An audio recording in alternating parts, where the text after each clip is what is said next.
15 जानेवारीला राज्यातल्या 29 महापालिका निवडणुकांसाठी मतदान होणार आहे. पण यावेळी मतदानाची प्रोसेस थोडीशी वेगळी असेल.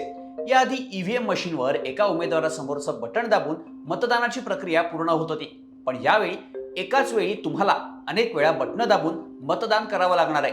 तसं केलं नाही तर कदाचित तुमचं मत बाद सुद्धा होऊ शकतं. त्यामुळं महापालिका निवडणुकांसाठी झालेला नेमका बदल काय, यावेळी मतदानाची प्रोसेस कशी असणार आहे, ईव्हीएम मशीनवर किती वेळा बटणं दाबावी लागतील, त्याची सोपी पण सविस्तर माहिती या व्हिडिओमधून घेऊयात.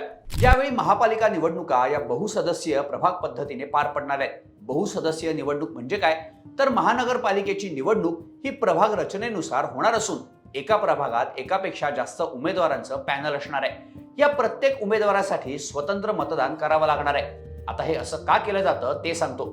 महापालिका निवडणुकीत एक सदस्यीय वॉर्ड पद्धत असावी की बहुसदस्यीय प्रभाग पद्धत असावी, यावर अनेकदा वाद झाले. खरं तर महापालिका क्षेत्रातले वॉर्ड हे प्रशासकीय कामांसाठी आखलेले असतात. म्हणजे त्या वॉर्डातली स्वच्छता, पाणी पुरवठा आणि इतर नागरी सुविधांची कामं सुरळीत व्हावी, त्यावर देखरेख ठेवणं सोपं जावं, यासाठी वॉर्ड रचना अस्तित्वात आली.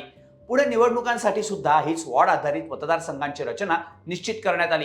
पण शहरं आकाराने लहान असतात, तिथला वॉर्ड आणि मतदारही संख्येनं कमी असल्याने निवडणुकीला उभा राहणारा उमेदवार आणि निवडून आलेला नगरसेवक वेगवेगळ्या पद्धतीने मतदारांना प्रभावित करण्याचा प्रयत्न करतो. वॉर्डवर आपलं वर्चस्व तयार करून तिथल्या लोकांवर दहशत निर्माण करण्याचे प्रकार घडतात.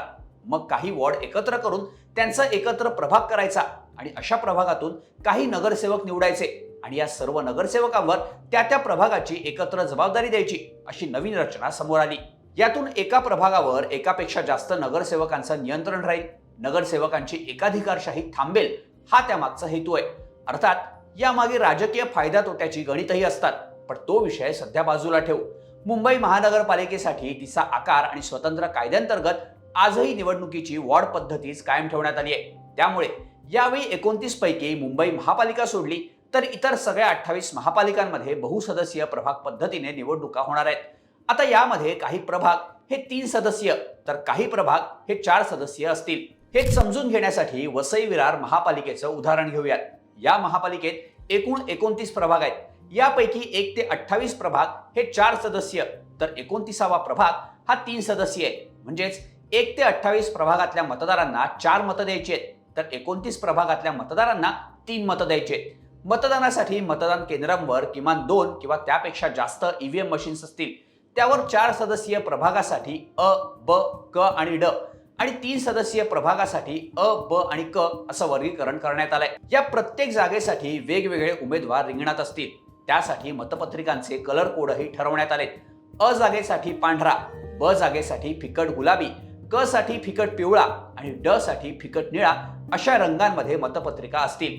या 3 किंवा 4 जागांवर पक्ष बघून मत द्यायचं की उमेदवार बघून मत द्यायचं हे मतदार राजानं ठरवायचंय. वेगवेगळ्या जागांसाठी वेगवेगळ्या पक्षाच्या उमेदवारांना सुद्धा निवडण्याचं स्वातंत्र्य आणि अधिकार मतदारांना आहे. जर कोणताही उमेदवार नको असेल तर प्रत्येक मतपत्रिकेवर नोटाचा पर्याय सुद्धा उपलब्ध असणार आहे. फक्त मतपत्रिकेवरचा रंग बघून स्वतंत्रपणे मतदान करा. चुकून एकाच मतपत्रिकेवर 2 वेळा बटन दाबलं जाणार नाही याची काळजी घ्या. जेव्हा प्रत्येक जागेसाठी बटन दाबाल तेव्हा त्यासमोर लाल लाईट लागेल. 3 सदस्यीय प्रभागात 3 वेळा आणि 4 सदस्यीय प्रभागात 4 वेळा मतदान पूर्ण झालं की शेवटी असा आवाज येईल. हा तुमचं मतदान पूर्ण झाल्याचा सिग्नल असेल. त्यामुळे येत्या 15 जानेवारीला महापालिका निवडणुकांसाठी पात्र मतदारांनी मोठ्या संख्येनं मतदानासाठी घराबाहेर पडा. संविधानानं दिलेला लोकशाहीतला आपला हक्क बजावा आणि हो, नवीन मतदान पद्धतीत कोणाचं कन्फ्युजन होऊ नये म्हणून हा व्हिडिओ आपल्या मित्रांना आणि कुटुंबियांना नक्की शेअर करा. आणि हो, HBT मराठीला सबस्क्राईब करायला विसरू नका.